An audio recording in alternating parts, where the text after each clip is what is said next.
Umgeni Water says a rockfall due to these storms was responsible for the damage at its Durban Heights Water Treatment plant.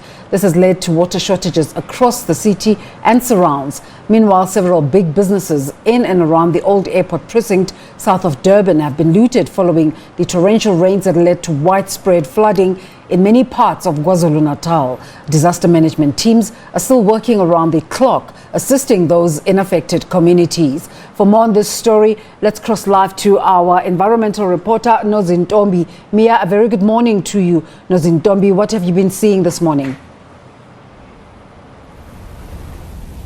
Thank you so much, Desiree. You know, it's been a frenetic morning from as early as 4:30 in the morning.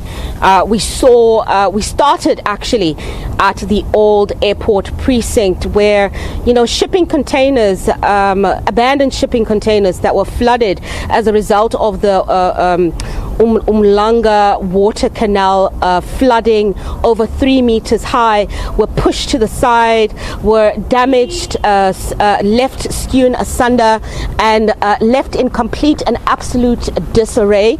And we know that the community members here, as well as the owners of this particular shipping yard here, have been struggling to get access to get the shipping containers put back into place properly, as well as to get cranes as well as tractors to be able to move all the mud and the yuck and the water and the sludge and some of the water that has still been left stuck here. They've been struggling to get it removed, and this area here is an artillery area for the Umlazi section, where a lot of the Umlazi workers do come here and use this road, and it's now affected the taxi routes. So that means that taxi operators are unable to actually do their work, and as you're seeing right now, we're starting to see small signs of some form of work being put into place slowly but surely. These shipping trucks or shipping containers obviously need to start getting moved, and you know, the engineers need to be able to figure out how exactly they're going to get the shipping containers moved, they're going to get crates moved, and how all of this will be done. And obviously you can see this gentleman behind me who's trying to walk past. It's been a struggle for people living here to try and figure out which routes to use. We know that the N2 has been chock-a-block filled with traffic. And you know, that's not the only issue that we experienced. We went inside Umlazi itself, where we were told about the looting that took place overnight, and we saw how the USAVE, the Boxer, was absolutely gutted. The workers there are in a state of panic because they don't actually know at the end of the day whether or not they still will have jobs.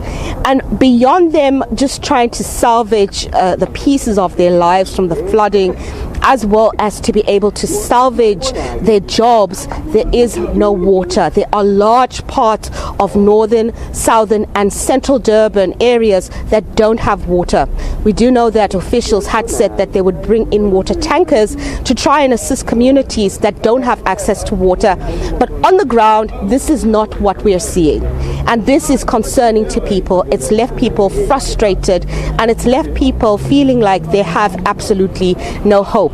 And as we continue our conversation, Desiree, I'm going to ask my camera colleague Kwazi Manzi to do more of a pan and show you some of the work that's happening, with more of the engineers coming to the fore here, trying to figure out exactly how they're going to get these shipping containers moved. I mean, at just on face value, it's more than 1,000 empty shipping containers that have been strewn asunder that need to be removed. So it's not just one tractor, it's not just two tractors. They're going to need an entire fleet of cranes and tractors and trucks just to be able to remove the blockages that we're seeing here.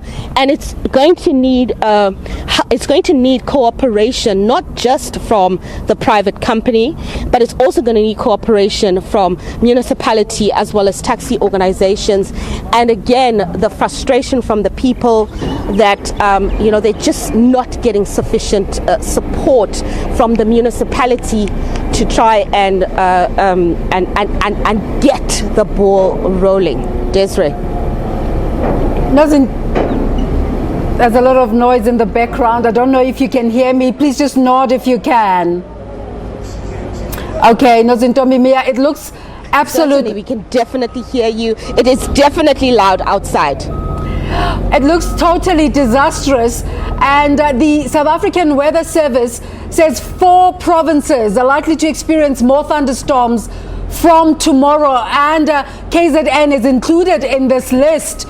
Do we know what sort of preparation is being done to counter this?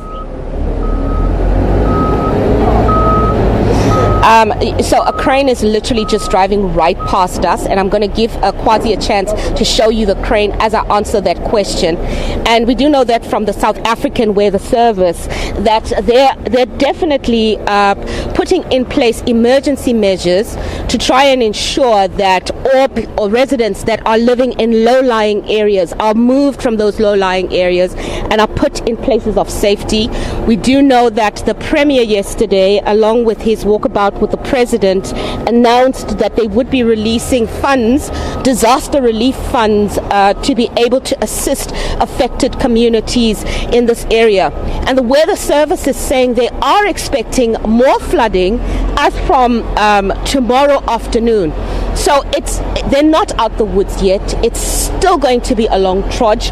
They're just trying to get their bearings at this moment, and it does look like the community here of Durban in KZN is still in it they're still in it for quite a while due to the issue of the water. And the problem really, Desiree, is that the flooding that we are seeing here, the abnormal flooding that we are seeing here, is definitely as a result of the La Nina pressure system that we are seeing, but it is caused by climate change and global warming.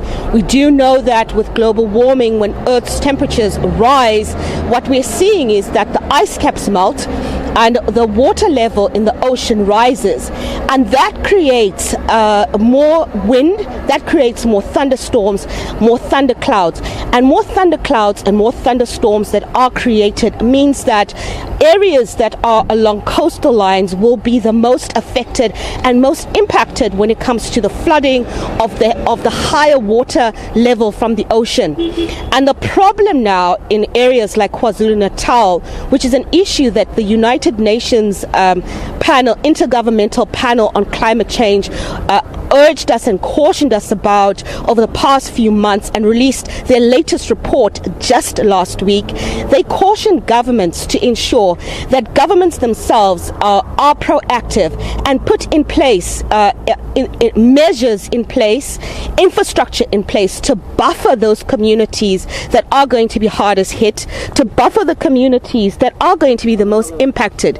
And those communities are poor communities living in these vulnerable areas. These are women and children who are unable to run away fast or get away fast from the water or from the impact of the flooding.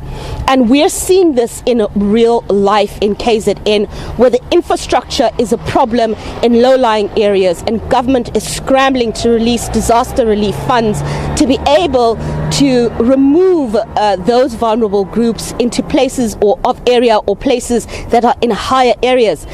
But that's just government reacting to the current situation. It's not them resolving the intrinsic issue of actual infrastructure development in coastal areas where vulnerable people and vulnerable communities are the ones that live there and are the ones that are the most impacted by the effects of global warming and climate change. And this is a bigger, broader conversation that once all the mop-up operations are done and the death toll has been tallied, serious conversations need to be had from different government departments along with civil society, along with environmental groups, about what actual infrastructure need to be put in place to be able to buffer the vulnerable communities from the impacts of climate change, from the impacts of the rising sea levels that we're seeing, the La Nina weather pressure that we're seeing. Because what we do know that the Intergovernmental Panel on Climate Change from the UN is saying is that within the next couple of months, we're going to be seeing more and more of these extreme weather conditions because of the rising temperature of global warming that we are seeing throughout the planet. And until something is done, intervention is done immediately with actual tangible infrastructure put in place, this is a situation we're going to see reoccurring again and again within the next 6 months, within the next year, and it needs to be something that needs to be addressed urgently. Desiree. Nozintombi, just before we let you go, any updates in terms of fatalities and the tally there?